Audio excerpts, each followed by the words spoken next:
Do you think I need to go and paint that yellow BR, bruv? Arms house to your mum's house. Arms house to your mum's, to your mum's, to your mum's. Arms house to your mum's house. Arms house to your mum's, to your. Yeah. It's bad boy, baby. Yeah. Neptunes. And we won't stop. Like this, right? Cause we can't stop. Yeah. Let me tell you something. Yeah, check this out. Sometimes I rhyme slow, sometimes I rhyme quick. I was on 125 in St. Nick, chilling with this chick named Tom DeLeo. Was a hot girl, and everybody wanted to slay her, but she wasn't fond of players. Only wanted ballers to spoil her. 6 figures and camcorders. So what you trying to tell me, dear? I got Bentley, Benson, and Mr. Belvedere. And I just wanna blow your mind. I'm talking literally blow your mind. Turn the nonce off. No nonces on Arms House, Peter Diddlington. Peter Diddlington, naughty man. Shit is serious out here. Yes, boy. Yo, Peter Diddlington, man. Shit, he's been in the news, man. Pete, we were gonna get him on. We were gonna get him on the pod. Yo, because Peter Diddlington came into the pod early, but fucking hell, we can never have him on now. He's broken all the Arms House commandments. Every single one, man. The first rule now of Arms House commandments is don't be like Peter Diddlington. That's it. That's rule number one. Rule number 1. All right, fair enough. Writing that down. Right. Because he's just suddenly set new rules. Yeah, man. Bad boy. Exactly. He's been a very bad boy. In the headphones. That was disgusting. Bad boy. Yes, he's been a very bad boy. Allegedly. I mean, we have to reiterate that he hasn't actually, at this point... Allegedly, Amba, the geezer's a nonce, bro. 100% nonce. Everyone's come out and said he's a nonce. Usher says he's a nonce. Cat Williams says he's a nonce. Fucking 50 Cent says he's a nonce. Oh, mate. Do you remember the second Arms House commandment was this? If people are talking about you being a nonce, yeah, you can't have so many accusations from different individuals about being a nonce. If you're not a nonce, you are obviously moving in some kind of noncing circle. Yeah, and there's no smoke without fire, as they say. I could have just said that. Thanks. But also, theme. P Diddy, Peter Diddlington. He's been quite a hated figure, pretty much as far back as I can remember. No one really. I don't know anyone who was mad props to P Diddy, yo. You know, that's the thing. Unless it came down to business, it was never about music. And we all know, I mean, people who have a slight interest in hip hop, yeah, whether it was Biggie or whether all the bad boy things, they know, even though he would be credited as producer or executive producer, he never really did any music himself. He never wrote his lyrics. He was very proud about announcing how he didn't write his own lyrics. So shit. He just he was just one of them dudes. Bad boy. Them kind of things in the background. Yeah. I mean, look. But even what you're saying is true, and that filtered through into listeners of hip hop, like us, the people of hip, because nobody was going out and trying to find P Diddy records. And like you said, he was there all the time. He was there from the majority of our life in listening to hip hop. I mean, from the mid and at one stage, onwards, he was huge because he had everybody. Yeah, and he was he was Mace. And he was all in the videos, dancing in the background. Exactly. Singing. He's like the equivalent theme. If you want to come get signed to a real record label, you know what I'm saying? Or if you want someone, all up in your videos. Yeah, exactly. That's so dope. That is brilliant, that bit. But he's kind of, actually, come to think of it now, Diddy is kind of Manny, I haven't finished. All right, that shit filtered through to listeners. But even as listeners, we were never he was basically allowed. People allowed it because of his links with Biggie Smalls, for example. Exactly. You know what I mean? It was fucking huge. Ultimately, for me, I was confused. I was back in them days. I was like, So who the fuck is this guy? It's kind of fucking. And I was really listening Yeah, to rap back then, like listening to the bars and shit. of course. I think, who the fuck is this guy? Just chatting shit in the background, and then because it's all on the TV shows as well, you see him all the time as well, and he actually does that, just dancing on like some sand dunes, like in the back, in some Nonce black leather jacket. He's always got like some long black leather jacket, dark shades, blatantly looking like a nonce in people's videos and shit. And he'd be doing the Harlem Shake. You know, but because he was amongst such fucking giants of the time, like Biggie Smalls, everything was Biggie Smalls and Puff Daddy, and Biggie Smalls, Puff Daddy, you know, all that, everything was Puff Daddy. And the thing is, like, okay, he had his golden egg, which was Biggie Smalls, yeah? Like, you know, he rode that guy's coattails, although it can be argued that P Diddy helped Biggie, you know, get to the status that he did, you know what I mean? Like, he saw the potential in him and backed him, and you know what I mean? So I'm not saying, like, I'm trying to throw a little bit of rope here for P Diddy. Then, all the shit with like Jadakiss and all of those guys where he screwed over. They were asking him for masters for forever. Yeah. And then he eventually hands over the masters when they're worth fucking dick. Yeah. You know what I mean? They're all like, what the fuck's this? I think there's even bars about it from Jadakiss, I think. I can't remember where I've heard about it. And also... it was from Jadakiss. The point I was going to make earlier before I forget, because I think it's a funny point. P. Diddy singing in the backgrounds, doing ad-libs and appearing in the music videos is the equivalent of... Remember Scheme? He was saying all the pieces he did on trains, Dez would always catch a tag underneath the train. So there'd always be a Dez tag in the picture of a Scheme piece on the side of a train. He'd always sneak in a little... So that's the P. Diddy equivalent of what P. Diddy was doing. Oh, right, sneaking in. You know what I mean? Like in the background, you know when people... But sneaking in and handling all P's. He's like, all the business goes through me. That's true. That's true. Yeah, that's true. Yeah, he was the business side of things. Fucking hell. And he put together... So he got a blag. He got a blie, basically. Everyone just allowed it at the time. But it didn't allow it about being a nonce and stuff like that. They allowed it of just like the reason he was there. Because he was there for no reason. Yeah. And everyone just accepted him. And like, oh, all right, Puff Daddy, fucking hell. And look, at the end of the day, I don't think... Is there... Apart from speculation, is there serious allegations of him being a nonce? Because I heard it's about sex trafficking. Nonce! He's been... He's a nonce! Usher went to go and live with him when he was 13. Usher was 13. Okay. Peter Diddlington was like 21 years old. Uh-huh. And he went to live with him for like a year and a bit. Eesh. So basically like saw that he was going to blow, said, right, you're coming with us. Mm-hmm. But what, even if Peter Dillington didn't ask for that, yeah, and the mum said, oh, please take my son for a year and a half. As a 20-year-old geezer with a 13-year-old, he'd be like, no, what are you talking about? Well, Live with me for a year and a half. He's nobody. Do you know what I mean? We do it. Isn't it? And then all of a sudden he becomes Usher. Fucking hell, bruv. The geezer was 13. Living yeah, but did Usher come out? But did he get nonced though? Has Usher come out and said, "Yo, P Diddy, fuck me"? No, he hasn't. So I'm just saying he did some noncy things, and he, again, I'm playing devil's advocate. I said, "Yo, did P Diddy fuck me?" Yeah, but I'm just saying, like, you know what I mean? Because that's he the thing. hasn't come out and said, "Yo, Peter Dillington ravished me."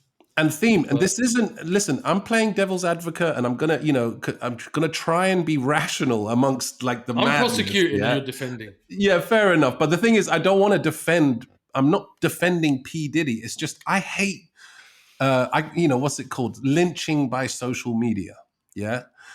Everyone's just pulling shit out of their ass left, right, and center, going, look, this is P. Diddy. He's like, look what he said here. That means he's a nonce. Oh, look, he's hugging on Justin Bieber. That means he fucked him. Oh, look, he's doing it. Like, none of this is evidence of anything, people, yeah? Like, have you heard that? You mentioned it before. The sound of two geezers having sex, and they're saying it's Peter Dillington and Meek Mills. Yeah, or some shit like that. That's obviously just so stupid. It's just the sound of two men going at it. It's so stupid. And he's fled the country. Yeah, he's paid off that other bird before out of court. But the point is that I was making is that his allegations aren't for noncing, unless I'm missing something. It's for sex trafficking. Yeah, that's what I understand the situation. That's why his two houses got raided. Coercion, sexual. There's like bare sexual charges, no? Yeah, but not. I'm talking specifically noncing. You know what I mean? I don't know. Maybe it's true. I don't know, but I'm just saying. Like, Look at Justin Timberlake. people get carried Look away. at everybody. Yeah. A lot of them are dead. Those dudes are all dead. Oh, like So Shine. we don't know Yeah. if there's other kind of shit. No, Biggie's fucking dead. Without a doubt, there's shady shit going. Yeah, like without a doubt, like, in the music industry and dealing with people like that, and in the 90s and, hip hop and gangster rap and all this, of course, there was mad shady shit happening. Now, and when it comes to like the allegation of sex trafficking, now immediately in your head, you think, oh, he's smuggling in women from Albania, 85 Polish chaining them birds up, in like a tiny van. chaining them up to a wall and like fucking the That's shit what I out think. of them. That's what I think. But That's you know he's what? doing. Nah, if you have a private jet and you have 7 strippers on board, yeah, and you're paying them all, and you fly from, New York to fucking, I don't know, Canada, Texas. yeah, that's sex trafficking. You know what I'm saying? Like, What do you mean? I'm just saying that could fall under sex trafficking at the end of Can the it? day. Yeah, I mean, you're trafficking some sex workers over state lines. You know what I'm saying? It doesn't necessarily like, these images that sex trafficking conjures up. Again, I'm not defending P Diddy. He may well be getting Albanian pictures, but I'm just saying. I'm just saying, there's no like. Amba was on a plane with P Diddy. They were banging everyone. Lil Kim. I like this right here. I like this. I like this right here. No. Listen, because the thing is, okay, theme. Before we get deep, Multiple civil lawsuits and sexual trafficking, but Yeah. being part of a sexual trafficking ring. and the thing that he fled to wherever he fled, where he can't get extradited from, is a very guilty move. It seems like a very guilty move. But then again, if you're a rich, fucking super rich guy, and you got mad, super hot lawyers on your side, they're gonna probably recommend you do that. They're gonna go, look, just go there, let it die down. We don't want you just getting. Like, I'm sure they would just recommend him to do that. I mean, I don't know. I'm not a fucking lawyer. You know what I'm saying? Yeah. But he does look mad guilty. And I'm sure he's done some fucked up shit. You know what I'm saying? So, and also he's a prick. So fuck that guy, Yeah, at the end of the day. dick. He's such. That's what I used to think about. I used to think the Gizz is a fucking dick. Theme, not only When it got to the stage when Biggie Smalls died and he released that song, oh, mate. I hate that Missing song. You or something. Do you remember that video? And he fell off the motorbike.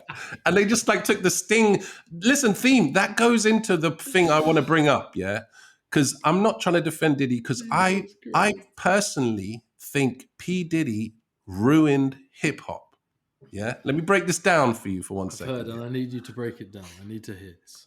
I personally think he ruined hip hop, because when he started like Bad Boy Records, yeah, and then they were, Bad boy. and they were like blowing up in the like mid to late 90s, yeah, after Biggie's first album, you know what I mean? He was just everywhere in the charts, especially in the hip hop R&B charts. Yeah? Everywhere. But it was also at the same time that what they call backpack hip hop was happening at the time, where real left, like experimental sampling, really creative, fucking amazing music was coming out of that side, production wise and MCing and everything like that. Okay, yeah, a lot of shit as well. I'm not saying all of it was amazing, but there was some incredible stuff coming out, from Raucous Records and all that. That was blowing up at the same time Diddy was blowing up. And also around this time, the legality issues of sampling was, I mean, it's still an issue to this day. There's people going to court over samples and all these things. But what P. Diddy was doing with his, he had a place. Diddy, even the name, what P. Puff Diddy Daddy. was doing. Peter Diddlington. You can't even say it, can you? P. Diddy. What he was fucking doing, yeah. He had a production house where he would get producers, and they would be in-house producers for him. One of them notably being Easy Mo B, who did a lot of Biggie's first album. Then he had, who else did he have in there? He had a bunch of people, yeah. But he would instruct them on Bad Boy. on Bad Boy Records. They'd be. I wish The I had, Locks. They had the Locks. yeah, only for Faith a short Evans, amount of time. Mace, but they weren't producers. Craig Mack. Listen, just producers. I'm talking about production. I'm going into my theory of how P Diddy ruined hip hop. Ruined Okay, hip-hop. so me as a beat maker and a sampler, you know what I mean? I love that aspect of hip hop. That has been lost in this day and age now because it used to be the mainstream, yeah? When P Diddy and all them lot, he took it to a point where he was just straight looping some of the most famous songs already from the 80s and 60s and 70s. He was literally finding the biggest hit from there, finding how like the least amount of licensing he had to pay to the estate, and then he'd just literally take the most recognizable loop from that famous song, maybe pump up the drums a tiny bit. And I'm not saying P. Diddy did any of this. I'm talking to the producers. He'd give it to them and say, look, loop that up, put some drums on it, boom, we got a hit. It's the easiest, most laziest, in my opinion, way of creating a hit. Yeah, because it's obvious. If you loop this, okay, look, listen to this. If you loop this it's gonna be a record hit. by Kool and the Gang, you're gonna. You ready, Mace? Party people in the place to be. It's about that time for us to. Yeah. What you know about going out? Head west, red legs, TVs, all about. Right, that's Hollywood Swinging by Kool and the Gang. An amazing, mega, massive hit.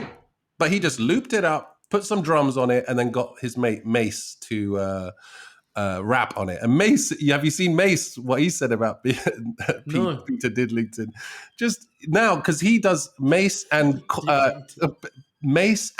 what's his name? Cameron. They got a show now. I think it's an online show where they chat and they do the pause game a lot, where, you know, if you say something that sounds a little bit gay, they go, yo, pause, B. Yo, pause. Yeah. Yo, like, you know, I let him come in to, you know what I mean? Oh, pause, B. You know, just stupid shit. I hate that fucking game. But anyway, they do it. But now he's saying, instead of saying pause, he's going, no Diddy. He's like going, yo, man, no Diddy. Anyway, yeah, but also Mace has got a history with P. Diddy. P. Diddy screwed him over a lot of money, you know what I mean? So Mace has been gunning He's known for that as well. He's known for doing that. That's what he did. He did so many one-hit wonders came through. So like I'm saying, this kind of feeds into my point as well. He would get an artist, didn't matter who the fuck they were, as long as if it was a woman, as long as she looked sexy, if it was a dude, as long as he was a bit gangster and fit that fucking mold, he'd do one big hit for them, make bare money off of them, and then dash them off the label. You know what I'm saying? He did that to so many people, man. Remember that tune? Oh, I wish I had it ready. Special Delivery. Special Delivery. Do you remember that fucking one? Who was that name? G-Dep or something? No, what was his name? G-Dep, I think, that rapper. He just did that one song and then P. Diddy fucked him up. And he did the same to Shine as well. After Biggie died, that dude Shine, who sounded like Biggie, like he did a couple tunes with him and dashed him off. Then he became a mad rabbi, like, and he went to live in Israel or something. I think he passed away now. I'm not sure. But anyway, so him doing that with no shame, yeah, because in the hip hop communities, by the time it came to the late 90s, doing that, just looping a rago loop was a no-go zone. You would never see DJ Premier doing that. You would never see Pete Rock doing that. They were diggers. They would dig for obscure records and then cut them up. And then, yeah, I mean, a lot of them maybe, you know, they tried to work around paying the artist they were sampling. You know, they'd chop it up and rearrange the thing so that it was so undecipherable they wouldn't have to pay that artist royalties, you know what I'm saying? But, you know, some of them would get caught up in law cases, whatever, you know what I mean? But P. Diddy was just unashamedly just going, I'm looping this Diana Ross fucking sample, yeah, and we're doing a hit. It's even got Diana Ross in the background, But yeah? at the same time, no one was doing that. You know what I mean? No, but it's not no one was doing it. No one would bother doing that. No one would bother doing that because the Diana Ross song was already a hit. An area for it. It had never been done before. No. Like if someone did it now, it wouldn't work. You know? No, it'd been done. Time and a space element to it as well. No, time and a place. It was done from one of the very first hip hop records, Sugar Hill Gang. Boom. Boom, boom, boom, boom, boom. That's a Chic record. It was a straight loop from the Chic record. That's one of the first. It's been. But we're saying I thought you were saying Diddy just completely like looped the most famous bit, and that was it, and then just put that on.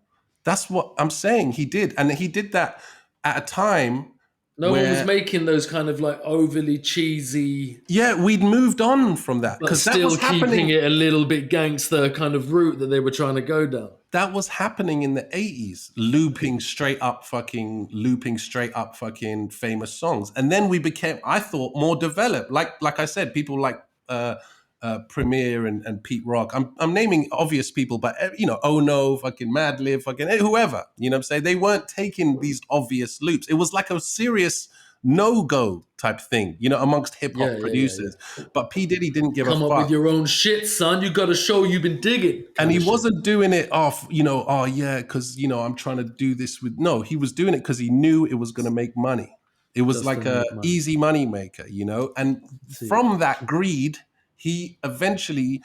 So I think he created so many lawsuits, by using these loops that now record labels don't touch hip-hop producers who use samples, because they're just scared now. They'd rather go to the producer who doesn't use samples, hence why trap and that stuff started blowing up, and grime to a degree, because they didn't predominantly use samples, So for the record label, they're like, okay, cool, we don't have to worry about that side of things. That's hip-hop now. And for me, it ruined it, man. You know what I'm saying? So fuck P Diddy, man. Peter Diddlington, you motherfucker. Peter Diddlington is not welcome on this podcast. Yo. I'm a savage! Oh! Yes, he is a savage, motherfucker. What else came out now? I mean, what else did I see with the Puff Daddy thing, man? Fucking hell, he's such a cunt. His kids were nicked in handcuffs, posted all over the internet.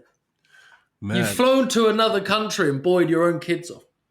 Nah, well, yeah, exactly. But his kids are grown. They're like in their 20s, right? I think. I really don't know. Oh, man. It's it's mad, man. It's mad to see. Both houses raided. It's also mad to see the joy and the glee everyone has, like when a powerful figure gets taken down. You know what I'm saying? Everyone's just reveling in joy about it, And like, yeah, P Diddy, he's a cunt, fuck that guy, but... You called yourself P Diddy, you know what I mean? Bad things were coming from day one. Though. Apparently he changed his name again. Like, he was called Puff Daddy, and then he was called Sean Combs or whatever when he did his clothing label. Sean Puffy Combs. And then he changed it to P Diddy for some fucking stupid reason. But now apparently his name is Love.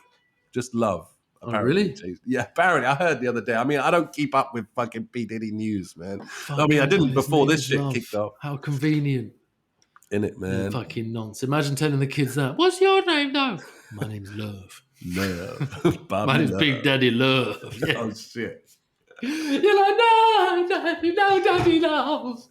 I'm trying to think of other weird shit I've been seeing of people just like mad interviews with him or just discuss. Like there's one thing I saw with him and Kevin Hart and Usher, actually. It was Usher and P Diddy, and they were reminiscing about in P Diddy's house, and Diddy was saying how we used to wrestle over the cereal in the morning or something, yeah. And Kevin Hart just starts gunning him, going, I can't believe you just admitted that. You two had a wrestle? Like, he was only 13, bruv. Like that. He starts gunning him in this interview. But like as a joke, you know what I mean, in the interview. But now, and when you watch it now, so many things just have a different connotation now, you know? Usher look like he fresh off a goddamn plane. Usher fresh off the garden stage. That's my brother right here from day one. We used to wake up and... I mean, damn, pause, but like, check this out. I mean, back in the days when he was like 10 and I was a little bit older, his older brother, we used to fight over the Frosted Flakes. You know what I'm saying? Before pause was invented. You know what I'm saying? But it's my brother for real. We used to actually wrestle off of the Frosted Flakes because he used to always get up early with me. Now he's one of the richest stars in the world. And what the fuck did Puff just say? Nobody's going to acknowledge this but me. Puff just said we used to wrestle over the Frosted Flakes. And we're streaming live. That was stupid. Listen, that was fucking stupid. Listen. It's mad how that happens as well. It's crazy. He brought Justin Bieber for Lamborghini when he was like 16, 17. I mean, man. Yeah, again, it's like rich people things, man. You know what I'm saying? It's like, What? No, wait. One of the allegations, that was it. There's a guy who used to produce for him as part of his production group. It was called Little Ron or Little Rod, Little Roddy Little or Rod. something. I can't remember, something like that. Apparently, he was on Diddy's yacht, and it was P Diddy and Cuba Gooding Jr. were on the boat, and apparently Cuba P Diddy's Gooding walking Jr. around trying to give everyone applause. Yeah, and Cuba Gooding Jr. I heard apparently- about that. apparently Cuba Gooding Jr. is getting dragged into this as well now. Like apparently he was trying to touch up Little Rod and trying to make inappropriate advice. Peter fucking Diddlington, bruv. And what else? There was another thing. There's loads of shit coming out now. Fuck, who else was down with him, man? My Oh God. yeah, in 1999 there was a big case where he was involved in some shooting in a club, I think in New York. This is when he was married or going out with J-Lo at the time. I don't think they got married, but maybe they did get, I can't remember. But him and J-Lo were together. And obviously J-Lo at the I time, thought about them two together for a billion years. she was the hottest woman on the planet at that She time was as well. J-Lo. She was the J-Lo at the time, yeah? And they were going out and there was a club. Again, I can't remember all the incidences, but it was P. Diddy and Shine, that rapper Shine. This happened in 99, so this was after Biggie died. They're in a club, him, J-Lo and Shine. I think a woman gets shot and killed. And everyone in the club said it was Puff Daddy who did it, the eyewitnesses. But then when it got to court, Shine stepped up and said it was him. And there were allegations that J-Lo was the one who smuggled the gun into the club. So There's bare verses about that. and everyone got let off except for Shine. He basically, this is the consensus, is that he took the rap. Like Diddy paid him money, said, look, just take the rap for this. You're going to spend a couple years in jail, then you'll come out. I'll take care of you. I'll pay you this much money, blah, blah, blah. This is the speculation that happened. And now all the court case from that time, from 99, is being re-brought up now, saying that people were withholding information. P. Diddy apparently was threatening the witnesses or something, and all these other things are coming out. And now J-Lo is going to have to come out and I don't know, they're going to have to find out if she was a gun mule, as they're calling it, like she was smuggling the gun through. But you can't trial the same thing twice, no? I have no idea. Maybe there's that thing. What do they call it? Double indemnity or something. I think there's a word for it where you can't go to trial for the same thing twice. But maybe if the first trial they find that there's something interfered with that file, maybe with that trial, maybe they can bring it back up again. They're I'm just not a using lawyer. it as like a proof of his character. Maybe. There's loads of people saying the same sort of shit. Yeah, I mean, the Imagine Diddy that many parties. people saying stuff about these people talking about money, these people talking about birds, and these people talking about kids, all against you. You've done something wrong, mate. Yeah, I mean, where there's Done smoke, something there's wrong. fire. But again, just to play devil's advocate, if you're a powerful, very rich businessman like that, you don't get to a point like that without pissing people off, man. You know what I'm saying? Or, you know what I mean? Doesn't necessarily mean you've done anything illegal. I'm just saying, in this day and age, we should be innocent until proven guilty, ultimately. Yeah. But now in the day and age of social media, as we've already said, I'm a savage! Oh! he's a savage motherfucker. I mean, man, what else is coming back out from back in the day? I mean, oh man, so many things, man. I can't even think right now.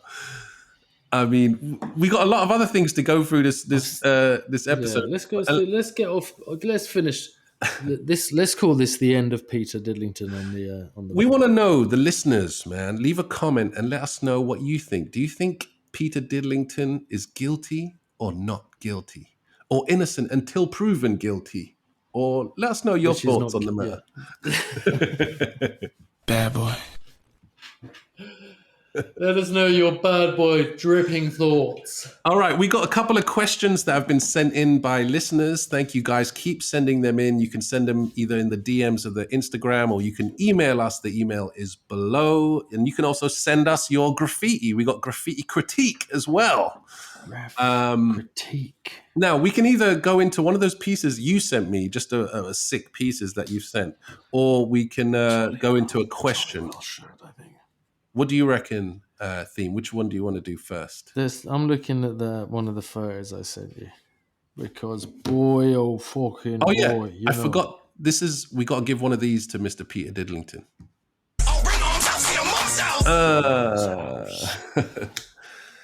Let's chat about one of these pieces. I want to chat about the Casby one, but which one do you want to talk about? I'm just thinking about, is Peter Diddlington's mum alive? She should be going around her house. Go bringing arms to your mum's house. You want to bring it? Oh, right, to his mum's house. Yeah, we can go, man. I don't know if she's still about or not. Oh, you know, P Diddy's dad was some big time gangster guy who ended up getting shot and killed. He was like a big gangster motherfucker, apparently.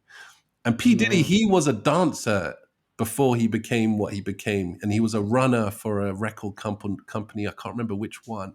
Jive Records. I think he worked for Jive. He was a runner at Jive Records.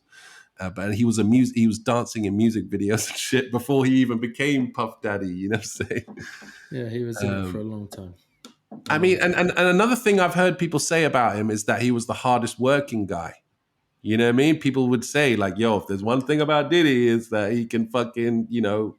He'll get you a platinum disc. Yeah, he doesn't stop working, you know what I mean? Just let him suck you off 2 or 3 times, you going platinum, son. You know what? I just want to mention this so that I remember to mention it in another podcast. But it's a mad story with my sister, the Sheikh of Abu Dhabi, and P Diddy at Yeah, you know I that the story. you know the story. You know the jeweler Jacobs or something. And Anyway, they were at a thing. Anyway, there's a little link there. Story. It's such a fucking crazy story. I want to tell that, but not today. Yeah, I'll tell it maybe next week. oh, you're not gonna tell it? No, it'll take too long, man. All It's a long. So at the moment, story. it's a cool story. It's just I wanted to put it out there because I want to definitely bring this up in the future, man. It's crazy story, man. But yeah. All right, let's go into a question. Which photo to send you, man? Okay. Which photo to discuss? I mean, you sent me Casby 2. or Sensi. They're both fucking dope. The Sensi. All right, man. Killer piece. It says it was. Do you think that's a nice? If I turn it around, it doesn't go. It says Stockholm. Is it from Stockholm, Sweden? I don't know. It says at the top there the location. Yeah. But this is from an Instagram post by looks that the kind of Graff mad. Depository. It says Sensi. It's a mad, colorful piece, pretty much wild style, old school. Looks mad 80s to me. It could be 88 there at It's the bottom. 88. It says 88. But look at the fucking S's. Fucking hell, man. I love these letters, the connections, the They're so arrows, nice. the schemes, the And 3D. look at the schemes, bruv. The schemes in the schemes. It's got the thick It's border mad. around the outside. It's not massively thick border, but it's there though. I just love it. And you can tell it's all done in shitty car paint, but it just looks Yes, exactly. beautiful. Exactly. But And the it letters says as well, man. Sensi, Sensi. 1988 doing that with shit paint. Just look at that 3D. It's so like white down rock 3D with the curved bits with the black outline. So it's like got curved bits on the corner, like it's like kind of semicircles. Only the curved bits at the top. It's not like at the bottom as well. And he's only done it on oh man, it just looks sick, man. I love these types of pieces, man. They make me cream my jeans. You know what? I'd even go as far as to say... I like this right here.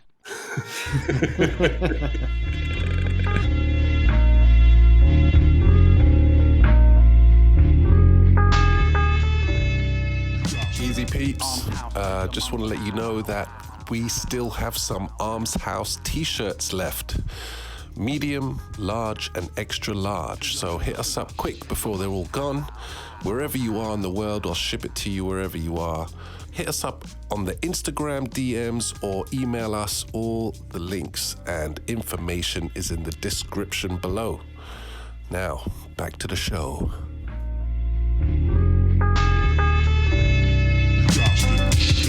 Later on, John. Let's go into a question. All right, let's go into a question. Who man. sent in the question? You know what? Look like I leave it to them to If they mention it before, then... play the question whilst I get another bit. All right. Yes.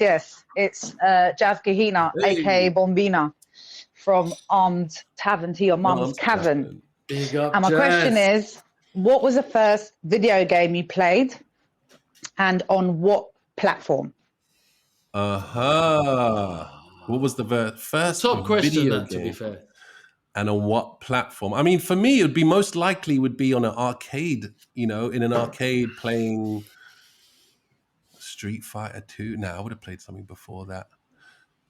What was the first console that you owned, Theme, that you got as a I remember playing the first game. I've been thinking about this. The first game I reckon I played was that game where you had the blocks at the top of the screen and the ball used to ping off it and you had to move the bar.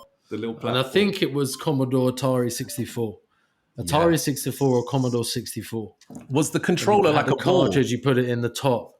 No, I think the controller was the keyboard. Stick? Okay, yeah. Yeah, and if you had a joystick, you could plug it in.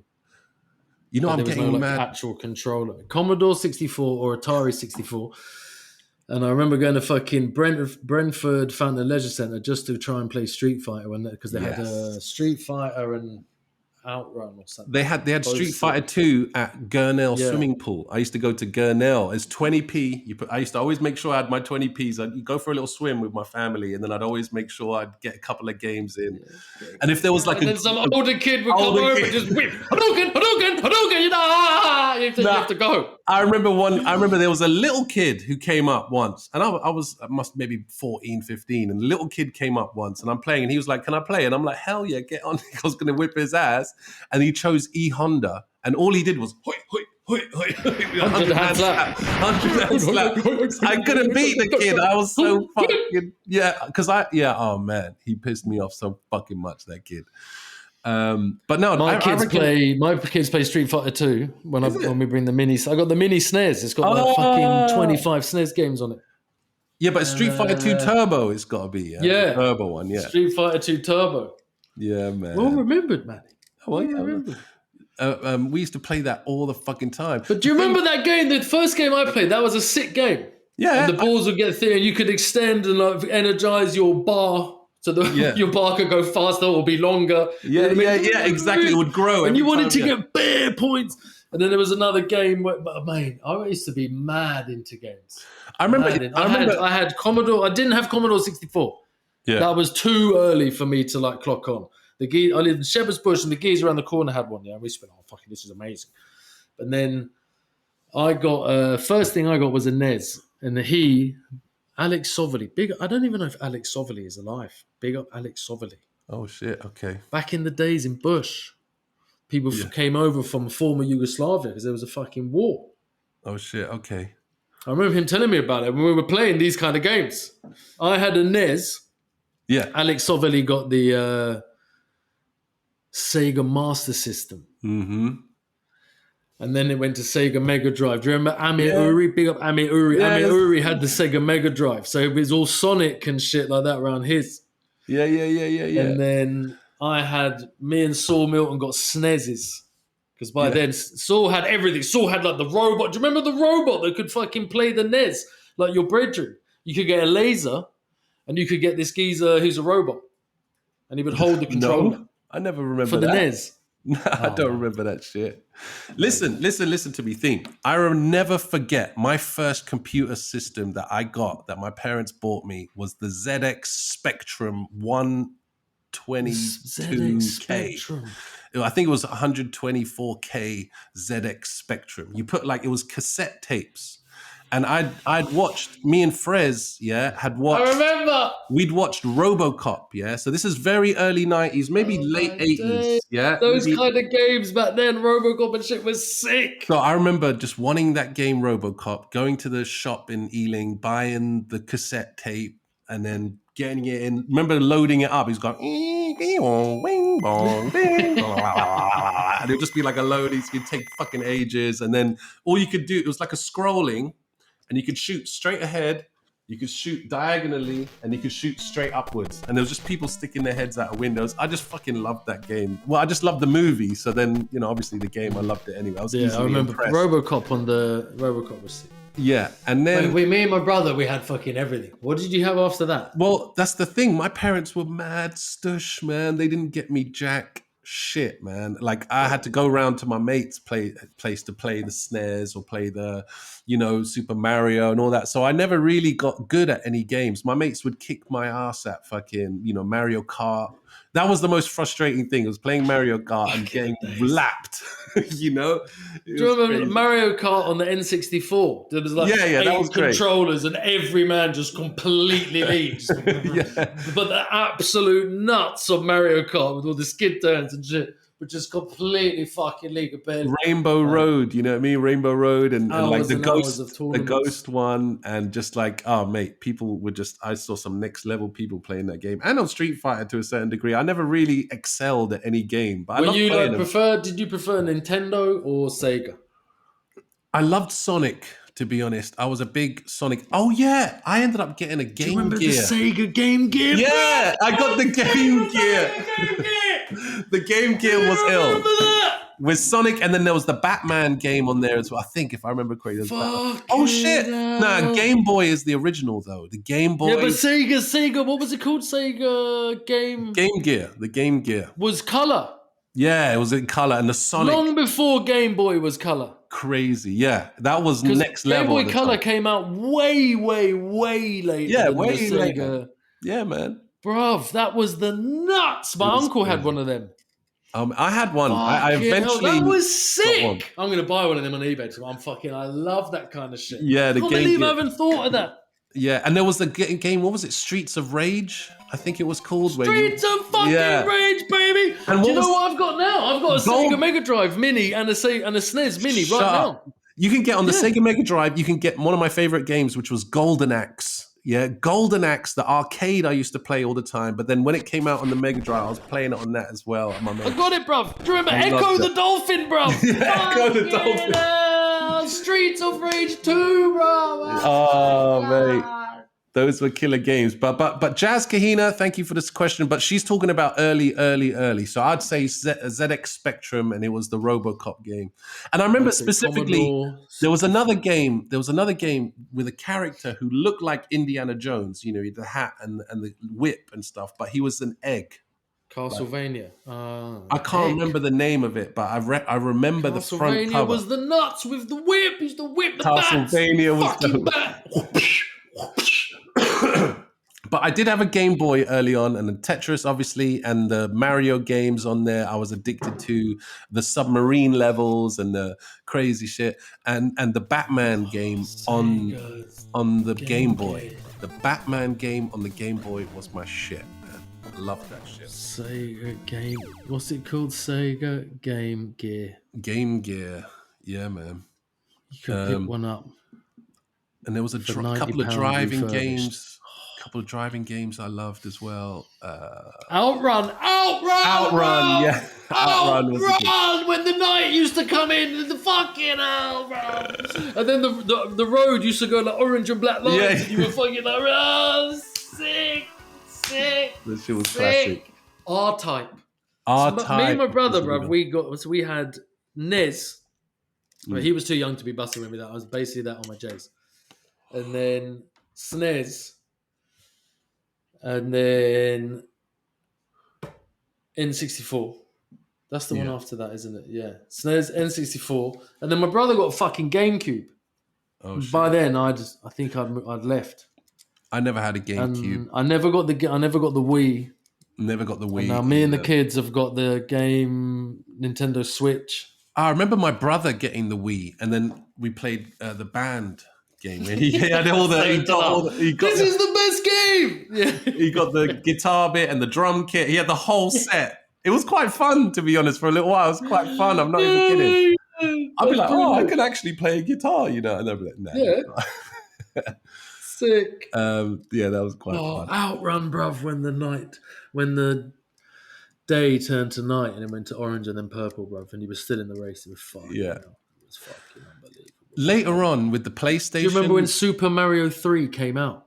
Do you like remember the hype when that came out? Is that when you could become the That's badger? when you could or fly whatever? a little bit with your The tail thing.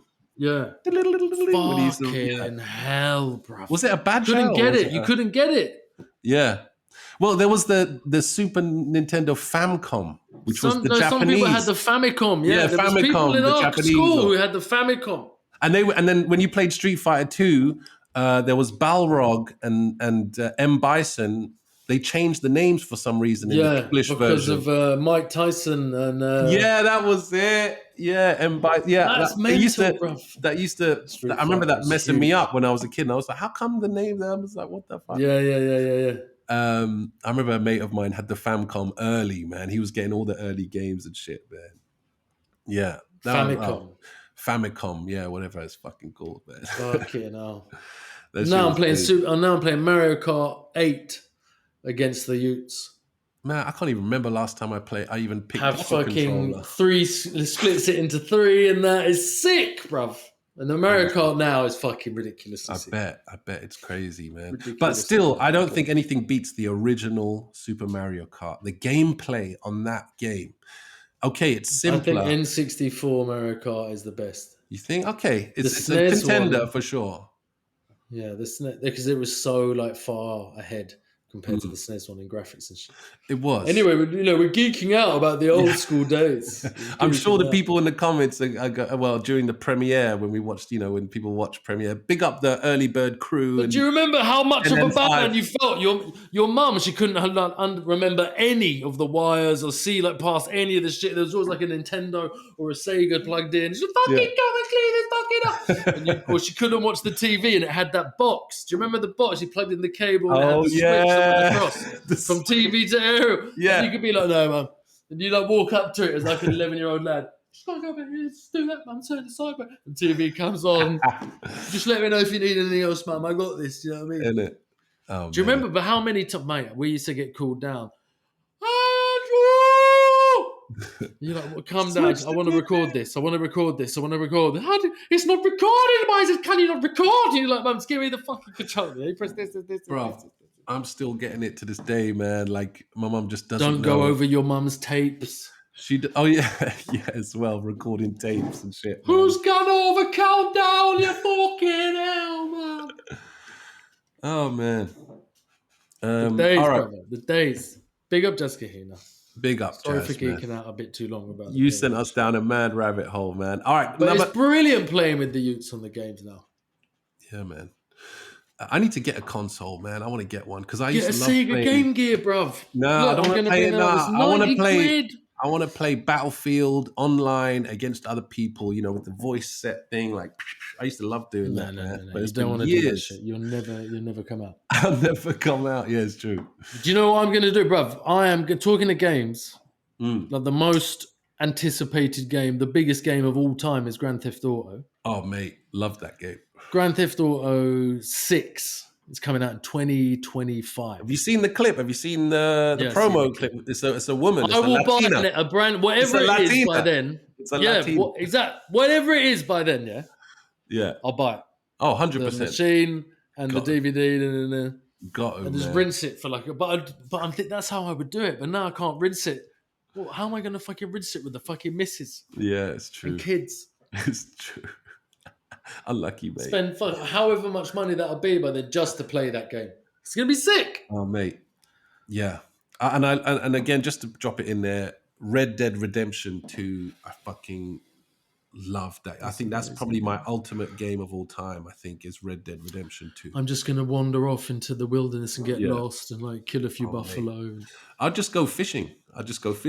Catching all the special fish, just traveling around the map, catching all the fish. I loved it, man. All right, moving on. Next question sent in by listeners. Thank you for sending this in. Let's go. You get me? You get me? Hi, this is Claire. I'm an Australian living in the UK. Oh. I was wondering about the rules for Hall of Fames. When can one go over an older piece and who shouldn't you paint over? Especially when you're just starting. You get that? I mean, standard question. She's a beginner. Claire from Australia, I think she said, living in the UK. She might be a beginner or something, and she wants to know about the rules Fancy safe. of the Hall of Fame, man. I mean, really, nowadays, the rules have all gone out the fucking window. There used to be Fuck rules, the rules! but there's no About rules. rules! Yeah. The only thing I would say is if you're painting somewhere at a spot that you've never painted before, it's kind of difficult to do, but maybe try and learn. Maybe, if you bump into people there or something, or online or something, I don't know how kids do it nowadays. Maybe try and learn about the area. Maybe who's the prominent figure. Don't go over that person, because if they catch you down there, who knows what might happen. But if you're a young lady down there, I couldn't see.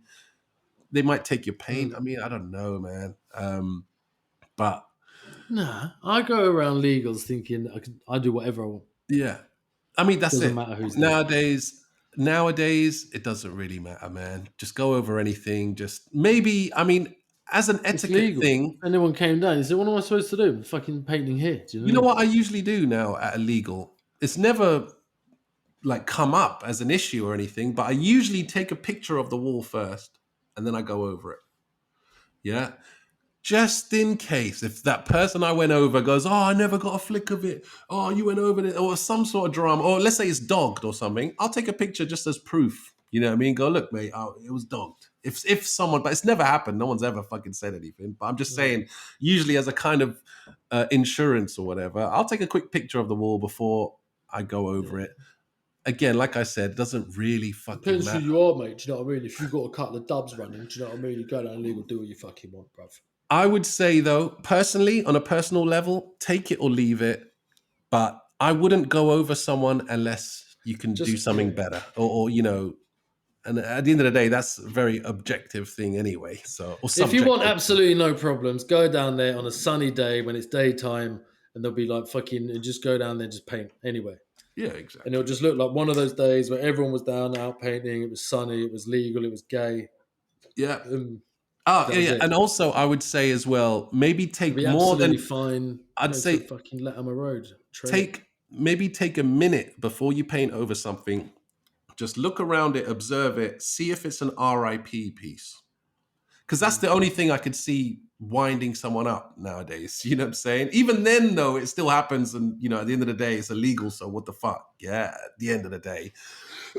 But if you really want to avoid any sort of backlash or some shit, then I'd probably just take a minute to make sure you're not going over an RIP, I guess. I mean, other than that, I don't know what to say, really.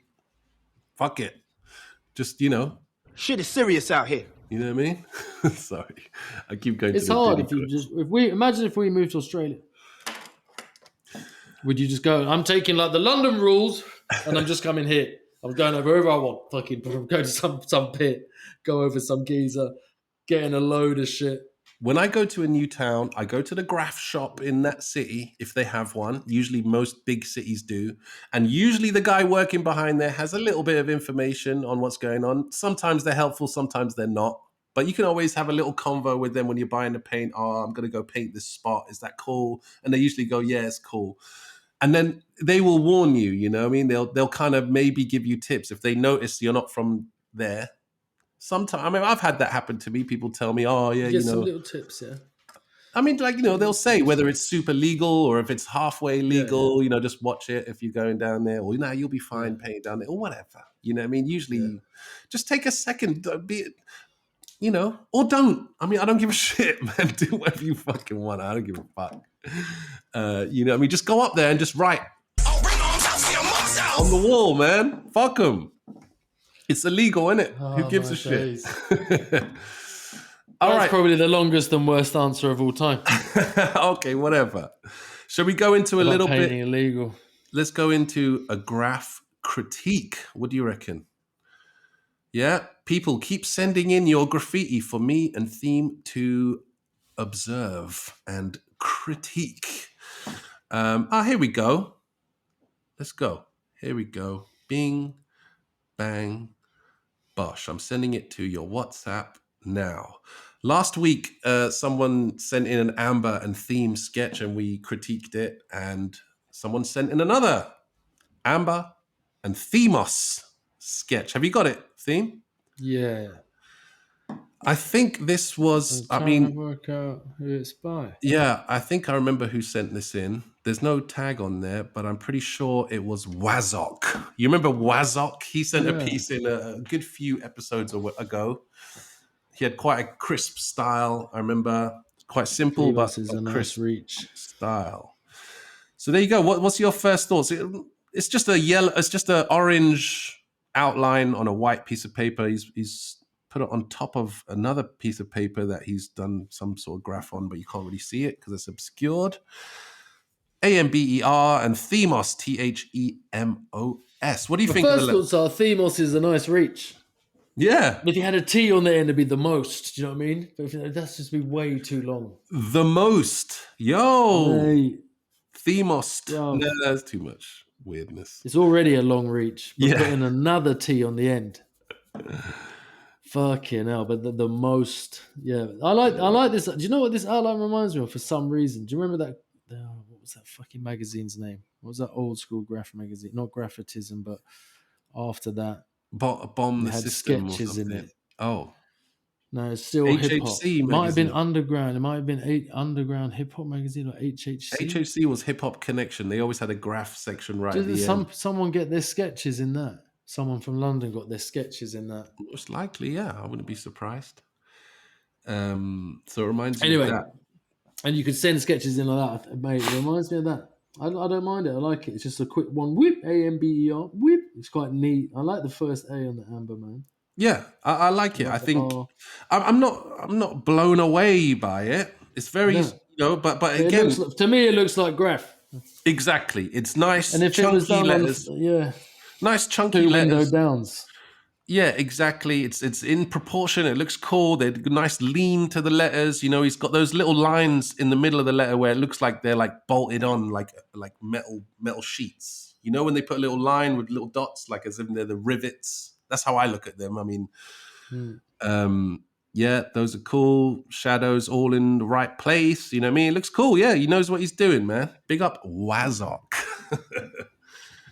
All right, next one. Next one. All right, this. I like that, son. I like that.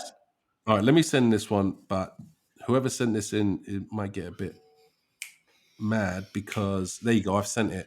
We're definitely getting a beating for this. No, not getting a beating. Just I know he sent. I know he said what it said, but I can't remember what he said because I can't read that. It looks like REM, but I don't remember it being that. I could be mistaken. What do you think of the outline when you see it? Well, yeah, REM, REM. It must be. It does say REM with an exclamation mark at the end. Do you remember those REM tags back in the days? There was. So this is a different REM because it's definitely not the style of the REM. The REM from London. That was a nice hand style. Those reaches. Oh, I loved Rem. He was one of my favorites. Really simple, and he did the small lowercase e and the M, and its tags would usually stretch sometimes, and they look really cool. Who did he used to write with? He used to write with a bunch of people. Well, wasn't he? He was up right there. Definitely around West London. He was up, man. Rem, yeah. This, man. You know what I mean? I don't like. I'm trying to find something like a kind of like one of the lines of the exclamation mark. You know what this? You know what I think when I see this? I think this is done by someone who has never painted a wall. You know what I mean? This is someone who just does it on paper. You know, it looks like one of them type of outlines. I don't know why. The lines are too thin. You should thicken up the outline. If you're doing letters that fat, then the outline I think should be a little bit thicker. And if you're going to do a shadow, do a bigger shadow. It seems like he did the shadow really thin because he wasn't very confident about it. I just don't know what that line is in the first R. That's the bit that's confusing me. Like, you know it's got a crack in it or something. If that is an R, then that line there is just completely putting everyone off. It's weird as fuck. Yeah, you're right. I mean, I don't know what's happening with that line. Because it kind of turns it into like a P, and it could be a P-I-E. I mean, it's just like, what the fuck is going on there? That one line, you've got to be careful where you put these lines. If it could extend the other side of the letter by like and make it fucked up. I haven't even mentioned this is a black and white sketch, by the way. It's just pen on paper. And yeah, what Theme's talking about now is like, I don't know, what do you call them? Ghost lines? It's like when a letter overlaps, the letter that's behind the letter, you do little ghost lines showing where that letter is behind that He's letter. done You it know on what I the mean? M, but that bit... Yeah, there's a bit at the bottom of the R. Looks weird. Yeah, looks is weird. part of the E. Then it's even worse because like, what the fuck is the E coming out that far behind? You know what I mean? Yeah, it makes no sense, man. Well, not to me. Yeah, that's. But look at that. This is Arms House to Your Mum's House. Yeah, this is like a fucking 10-minute critique on a fucking dog shit fucking sketch, bro. You know what I mean? What can we fucking do, bro? Bro, if people send it in, man, we gotta give Keep them a listen. sending them in, man. But fucking hell, you say it's done on a fucking McDonald's napkin, bruv. What we fucking sending this in? Done it while you're eating a Big Mac. Fucking so talking about your sketch. Fucking podcast broke down. Motherfucker. Fuck. Yo, all right. Big up for sending. Please, people, keep sending in your sketches, man. Yo, Tapas, we ain't heard from you in a while, man. Come on, man. Let's see what's the update, Tapas, man. Come on, man. If we're gonna look at book sketches, man, at least make it a Tapas one. You get me? Or someone out there, give us something good to review. Come on, guys. Let's go. All right, man. I mean, yo, I'm pretty much done. I fucking had a Brazilian bird lined up, ready and waiting, slipping off her chair with excitement for you to come round, and you fucking missed out. I was ill, man. I've been ill. You can probably hear I'm a bit bunged up. That this bird was talking about was just sex. The whole she's Brazilian, man. I mean, what do you? I couldn't believe it.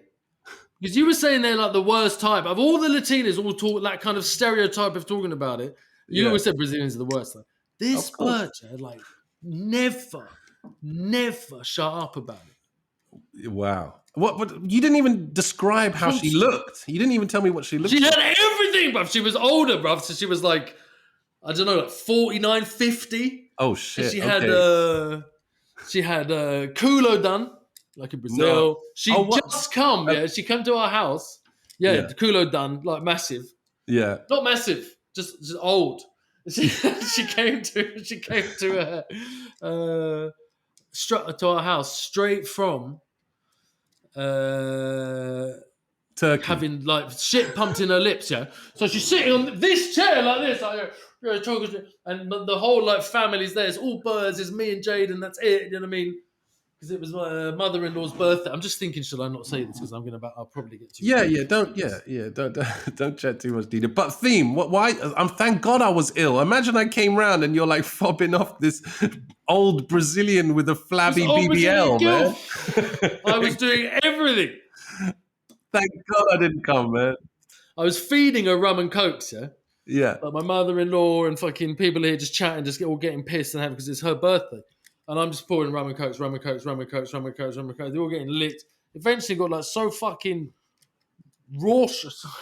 I just left and went to the shops and said, fuck, this is ridiculous. Oh, shit. She's like sitting like this because her lips are out this way and her ass is she's like brand new, from the shop. Like, he speaks fluent Portuguese. Like, he loves Brazil. Do anything you want. Like, he fucking loves it. He loves it. Definitely bang when he comes round.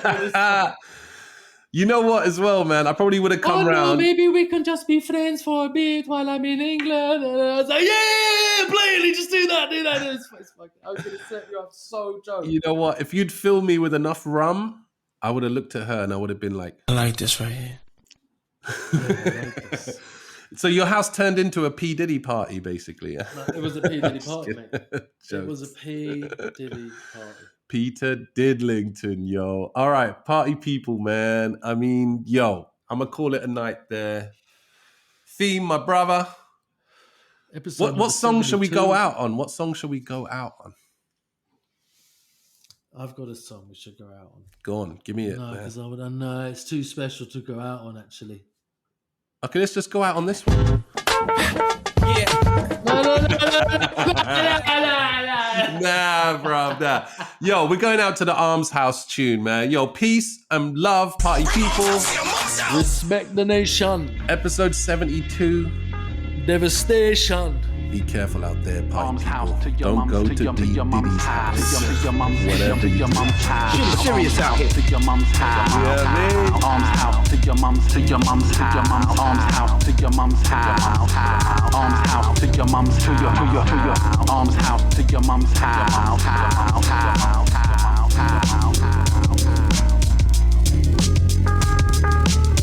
To your mum's house.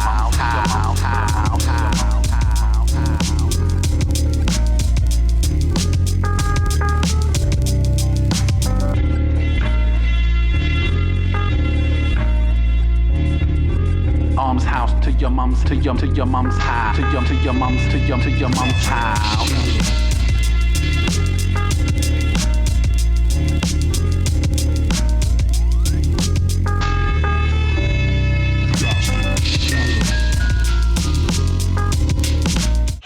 Do you think I need to go and paint that yellow BR, bruv?